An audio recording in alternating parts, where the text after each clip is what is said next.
Hello guys, welcome to Biopedia. हम पढ़ रहे थे 10th साइंस का 15th चैप्टर आवर एनवायरनमेंट। तो इसमें कुछ पॉइंट्स रह गए थे, वो आज हम कंप्लीट कर लेंगे। तो फर्स्ट है इसमें ओजोन लेयर वाला, कि ओजोन लेयर डिप्लीशन से क्या हो रहा है। और सेकंड है आपका managing the garbage we produce, कि जो हम गार्बेज को प्रोड्यूस करते हैं उसका हम मैनेजमेंट कैसे करेंगे, कैसे उसका निपटारा करेंगे एक तरीके से देखा जाए। तो फर्स्ट हम चलते हैं सबसे पहले ओजोन लेयर वाले पे। तो पहले तो ये जान लेते हैं ओजोन लेयर होती क्या है। तो इसके लिए सबसे पहले हमें लेयर्स पढ़ना पड़ेंगे कि हमारी एटमॉस्फेयर में कितनी लेयर्स प्रेजेंट होती हैं। तो अगर लेयर्स की बात करें तो हमारे एटमॉस्फेयर में कुछ लेयर्स होती हैं। इसको मैंने इस ट्रिक से आपके लिए बनाया है, तेरे संग मैं आई। T4 हो गया ट्रोफोस्फेयर, सबसे नीचे वाली जो लेयर होती है वो ट्रोफोस्फेयर होती है। उसके बाद होती है स्ट्रेटोस्फेयर, इसको S से डोनेट किया है। एंड नेक्स्ट है आपका मीजोस्फेयर, और सबसे लास्ट वाली है, सबसे ऊपर की तरफ जो होती है वो है आयनोस्फेयर। तो जो हमारी ओजोन लेयर है वो प्रेजेंट होती है आपके स्ट्रेटोस्फेयर में, जो S से डोनेट किया है जिसको स्ट्रेटोस्फेयर, उसमें होती है आपकी ओजोन लेयर। अब ओजोन लेयर की बात अगर हम करें तो ओजोन लेयर एक्चुअल में करती क्या है। ये ओजोन लेयर यूवी रेस को हमारे एटमॉस्फेयर में आने से रोकती है, हमारे तक पहुंचने से रोकती है ओजोन लेयर। क्योंकि यूवी रेज जो होती हैं उसमें बहुत ज़्यादा अमाउंट में एनर्जी होती है। अगर ये जो रेज हैं अगर हम तक पहुंचेंगी तो हमारे डीएनए पे वर्क करेंगी, और डीएनए में प्रेजेंट होते हैं हाइड्रोजन बॉन्ड, उसको ब्रेक डाउन कर देंगी, जिस वजह से म्यूटेशन कॉज हो सकता है और हमें कैंसर जैसी बीमारियां बहुत सारी लग सकती हैं, स्किन डिजीजेज हो सकती हैं। तो उससे जो हमें प्रोटेक्ट करती है वो कौन करती है? ओजोन लेयर प्रोटेक्ट करती है। लेकिन एक्चुअल में ये ओजोन लेयर जो इसका जो डिप्लीशन हो रहा है, इसके पीछे बहुत बड़ी वजह है ह्यूमन एक्टिविटीज़।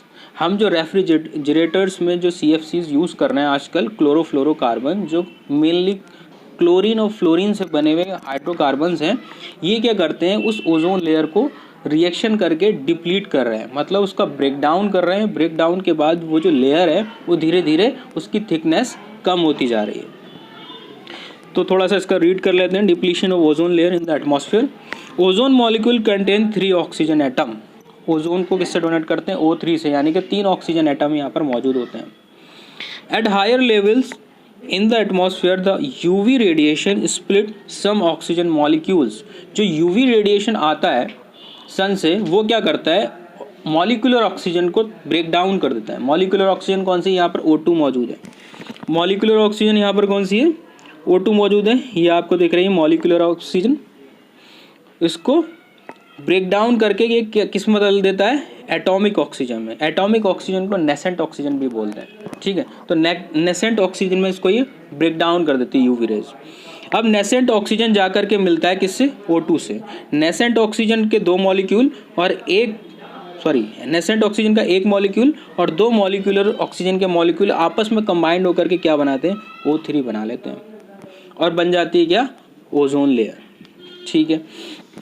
ऐसा हो रहा है स्ट्रेटोस्फेयर में। ये हो कहाँ रही है रिएक्शन? स्ट्रेटोस्फेयर में हो रही है। Into free oxygen atom which combined with oxygen molecule O2 to form ozone, it is highly poisonous. अगर यही ओजोन अगर हमारे ट्रोफोस्फेयर में आ जाए जहाँ पर हम रहते हैं तो ये हाईली पॉइजनस गैस है, ठीक है। लेकिन स्ट्रेटोस्फेयर में ये हमारे प्रोटेक्शन कर रही है, हमें बचाव कर रही है किससे?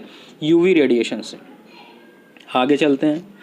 The ozone layer present in the higher layer of the atmosphere protect the earth from the harmful UV radiation from the sun। जो सन से harmful radiation आ रहे हैं उससे हमें प्रोटेक्ट करने का काम कर रही है। UV radiation cause skin cancer in humans।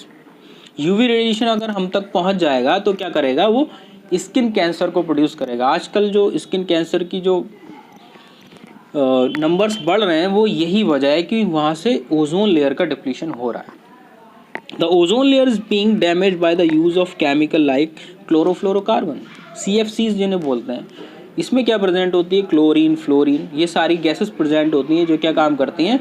Ozone को ब्रेक डाउन कर देती हैं। O3 को ब्रेक डाउन करके O2 और O में बदल देती हैं, मतलब वापस से मॉलिक्यूलर ऑक्सीजन और नेसेंट ऑक्सीजन में बदल देती हैं। और क्लोरीन का मॉलिक्यूल उसमें यूज़ भी नहीं होता है, वो काम करता है एज ए कैटलिस्ट। तो एक क्लोरीन का एटम बहुत सारी ओजोन को डैमेज कर सकता है। Use in the refrigerator and fire extinguishing. हम CFCs का यूज़ कहाँ कहाँ करते हैं? रेफ्रिजरेटर्स में भी करते हैं और फायर एक्सटिंग्विशर मतलब जो आग बुझाने की जो गैसेस होती हैं उसमें भी इनका यूज़ करते हैं। So the use of CFCs is now being reduce to protect the ozone layer. तो हमें CFCs का जो यूज़ है वो कम कर देना चाहिए। अब हम चलते हैं नेक्स्ट स्लाइड में। ये देख रहे हैं आप, स्ट्रेटोस्फेयर कितनी किलोमीटर तक होती है? 10 से लेकर 50 किलोमीटर तक जो फैली होती है हमारी यहाँ से, मतलब अर्थ से लेकर 50 किलोमीटर तक क्या होती है? स्ट्रेटोस्फेयर 10 to 50 किलोमीटर तक होती है स्ट्रेटोस्फेयर, और यहीं प्रेजेंट होती है आपकी ओजोन लेयर। स्ट्रेटोस्फेयर के नीचे क्या होती है? ट्रोपोस्फेयर। 0 से 10 किलोमीटर जहाँ हम रह रहे हैं वो क्या है? ट्रोपोस्फेयर। ठीक है, आगे चलते हैं बेटा, next slide. Managing in the garbage we produce. Garbage क्या होता है पहले इसे समझ लेते हैं। The household waste is called garbage. हमारा जो घर का कूड़ा कचरा जो होता है, इसमें आपके वेजिटेबल्स के जो छिलके होते हैं, पॉलीथीन, ये सारी चीज़ें क्या है? गार्बेज है। Some of the garbage is biodegradable. भाई पॉलीथीन है तो बायोडिग्रेडेबल नहीं होगी, अगर सब्जी के छिलके हैं तो क्या होगा? बायोडिग्रेडेबल होंगे। And some are non biodegradable. Garbage causes pollution of air. जाहिर सी बात है पॉल्यूशन कॉज करेंगे, क्योंकि पॉलीथीन वगैरह ये हमारे एटमॉस्फेयर में पॉल्यूशन कॉज कर रहे हैं। वाटर एंड सॉइल, इन सब में पॉल्यूशन कॉज करेंगे। So it should be dispose properly. Some of the methods of garbage dispose are, कुछ मेथड इसमें दिए गए हैं। सबसे पहला है लैंडफिल्स। लैंडफिल्स में क्या करते हैं? गहरे गहरे गड्ढे कर देते हैं, पिट्स कर देते हैं, और उसमें जो भी हमारा गार्बेज है उसको दफना देते हैं, बंद कर देते हैं। ठीक है।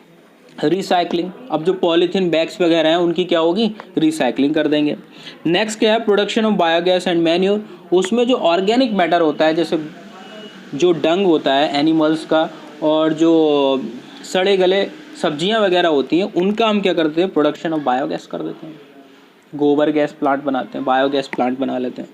ठीक है। प्रिपरेशन ऑफ कंपोस्ट, कंपोस्ट बना लेते हैं। ये भी क्या होती है? खाद होती है। ठीक है। ये भी क्या होता है? फर्टिलाइजर्स बना लेते हैं इसके, प्रिपेयर ऑफ कंपोस्ट। नेक्स्ट है इंसिनरेशन। इंसिनरेशन का क्या मतलब होता है? हम हाई टेम्परेचर पर उसको जला देते हैं, तो उसको क्या बोलेंगे? इंसिनरेशन। कुछ वेस्ट ऐसे होते हैं जैसे मेटल्स वगैरह, उन मेटल्स को ना तो हम दफनाते हैं क्योंकि उसमें से गैसेस रिलीज हो सकती हैं, ना उनकी रिसाइकलिंग करते हैं, उनको क्या कर देते हैं? इंसिनरेशन कर देते हैं, हाई टेम्परेचर पे जला देते हैं। नेक्स्ट क्या है? Sewage treatment. लास्ट में क्या आता है? Sewage treatment. जो हम कह सकते हैं जो हमें नालों का गंदा पानी वगैरह होता है, इनका क्या करते हैं? हम सीवेज ट्रीटमेंट करते हैं, मैनेजमेंट करते हैं, और एक प्योर अमाउंट में इनको पानी को रिलीज़ करवाते हैं। अब इनके कुछ डायग्राम आपके सामने दिए गए हैं। जैसे लैंडफिल्स में ये गड्ढे करते हैं, रिसाइकलिंग में पूरा रिसाइकिल कर देते हैं प्लास्टिक बैग्स वगैरह को। आगे देखते हैं इंसिनरेटर, ये होता है जिसमें हम हाई टेम्परेचर में हमारे जो मेटल्स वगैरह हैं उसको जला देते हैं। नेक्स्ट क्या है? Sewage treatment. इसमें पूरा हम ट्रीटमेंट करते हैं कि जो हमारा गंदे नाली के पानी जो होता है उसको एक प्राइमरी ट्रीटमेंट में डालते हैं जिसमें बैक्टीरिया प्रेजेंट होते हैं। वो बैक्टीरिया उसमें मौजूद जो ऑर्गेनिक सब्सटेंस होते हैं उसको खा लेते हैं। फिर उसके बाद दूसरे टैंक में डालते हैं, उसमें जो डिब्रीज हैं उसको निकाल लेते हैं, बड़े बड़े अमाउंट में जो सॉलिड वेस्ट होते हैं उनको अलग कर लेते हैं, और इसी तरीके से पानी जो होता है उसको प्योर कर लेते हैं पूरी तरीके से, और उसको बाद में फिर नदियों में, तालाबों में छोड़ दिया जाता है, तो उसको बोलते हैं सीवेज ट्रीटमेंट। तो ये चैप्टर आपका फिनिश हो गया। अब आपसे रिक्वेस्ट है कि इसको सब्सक्राइब कर दें, शेयर कर दें, लाइक कर दें। Thank you so much for watching.